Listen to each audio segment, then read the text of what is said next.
சில வேலைகள் ஏன் ரொம்ப சுலபமா போகுது, ஆனா சில வேலைகள் மட்டும் ஒரு பெரிய போராட்டமா இருக்கு? இந்த கேள்வி நம்ம எல்லாருக்குமே வந்திருக்கும். இந்த போராட்டத்தை எப்படி ஜெயிக்கிறதுன்னு தான் இந்த விளக்கத்துல நாம பார்க்க போறோம். இன்னைக்கு ஸ்ரீ பகவத் அவர்களின் போதனைகள்ல இருந்து நம்ம உற்பத்தி திறனையும் வெற்றியையும் அடுத்த கட்டத்துக்கு கொண்டு போகக்கூடிய ஒரு சக்தி வாய்ந்த வழிமுறையை பத்தி தான் தெரிஞ்சுக்க போறோம். நாம வேலைய அணுகிற விதத்தையே மாத்தக்கூடிய ஒரு 5 முக்கியமான விஷயங்களை பத்தி பார்க்கலாம். முதல்ல, முடிவெடுப்பதோட சக்தி. ரெண்டாவது, நம்ம கவனத்தோட தரம். மூணாவது, தடைகளை எப்படி கையாள்றது. நாலாவது, நம்ம உணர்ச்சிகளை எப்படி நிர்வகிக்கிறது. கடைசியா, வேலையே ஒரு தியானமா மாத்துறது. இந்த 5 படிகளும் நிச்சயம் ஒரு புதிய வெற்றி பாதைக்கு நம்மள கூட்டிட்டு போகும். சரி, வாங்க முதல் கொள்கைக்குள்ள போலாம். இதுல ரொம்ப ஆச்சரியமான விஷயம் என்னன்னா, வெற்றிங்கிறது ஒரு செயலிலிருந்து தொடங்குறது இல்ல, அது ஒரு தெளிவான முடிவிலிருந்து தான் தொடங்குது. ஸ்ரீ பகவத் என்ன சொல்றாருன்னா, நாம ஒரு விஷயத்த செய்யணும்னு முடிவு எடுக்கிற அந்த க்ஷணமே வெற்றிக்கான மொத்த ஆற்றலும் நமக்குள்ள உருவாகிடுது. இந்த வரிசையை நல்லா கவனிங்க.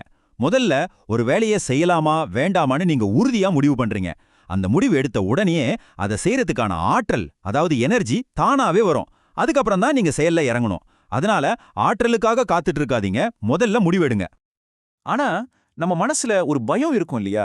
ஒருவேளை நாம எடுத்த முடிவு தப்பா போயிடுச்சுன்னா என்ன பண்றது? அந்த பயத்தை பத்தியும் இந்த போதனை பேசுது. இதுக்கு ஒரு அருமையான விளக்கம் இருக்கு. பாருங்க, ஒரு முடிவுங்கிறது ஜெயில் மாதிரி கிடையாது.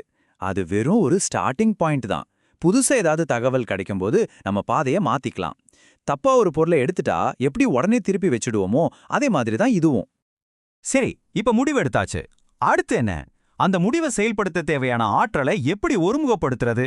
அதுதான் நம்மளோட 2வது கொள்கை, நம்ம கவனத்தோட தரம். எல்லா வேலைகளும் ஒண்ணு கிடையாது. ரொம்ப சிக்கலான வேலை செய்யும்போது நம்மளோட முழு கவனமும் தேவைப்படும். ஆனா ஒரு சுலபமான வேலையை நாம கொஞ்சம் ஏனோதானோன்னு செஞ்சா கூட போதும். சோ வேலையோட தன்மைக்கு ஏத்த மாதிரி நம்ம கவனத்தை மாத்திக்கணும்.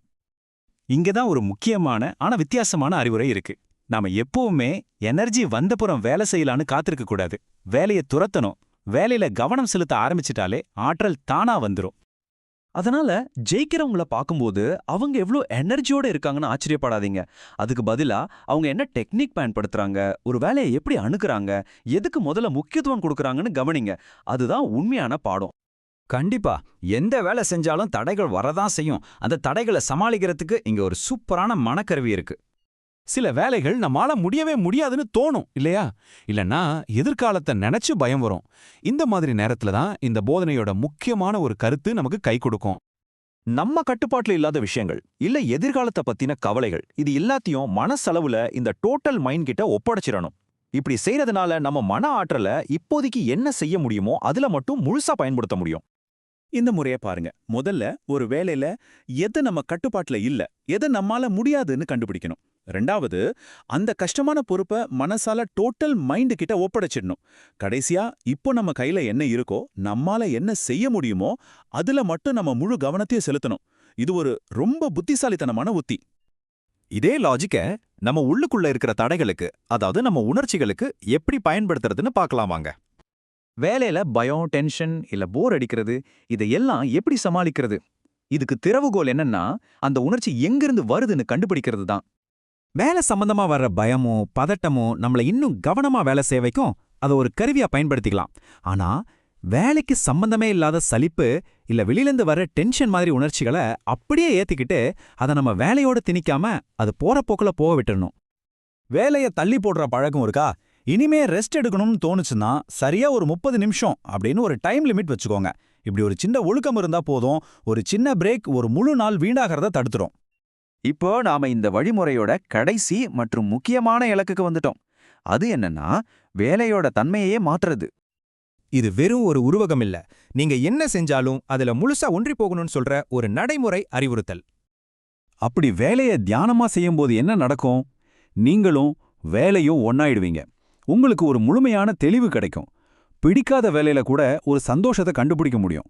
நேரம் போறதே தெரியாம ஒரு ஃப்ரீ ஃப்ளோ நிலைக்கு போயிடுவீங்க.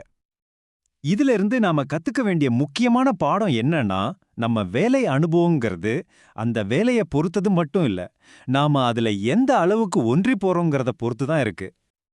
ஆஹா, இந்த 5 கொள்கைகளும் வெறும் உற்பத்தி திறனை அதிகரிக்கிறதுக்கு மட்டும் இல்ல, நாம செய்யற வேலையில ஒரு அர்த்தத்தையும் மகிழ்ச்சியும் கண்டுபிடிக்கிறதுக்கும் தான். இப்போ நீங்களே உங்களை கேட்டுக்கோங்க, இன்னைக்கு உங்க எந்த வேலைய நீங்க ஒரு தியானமா மாத்த போறீங்க?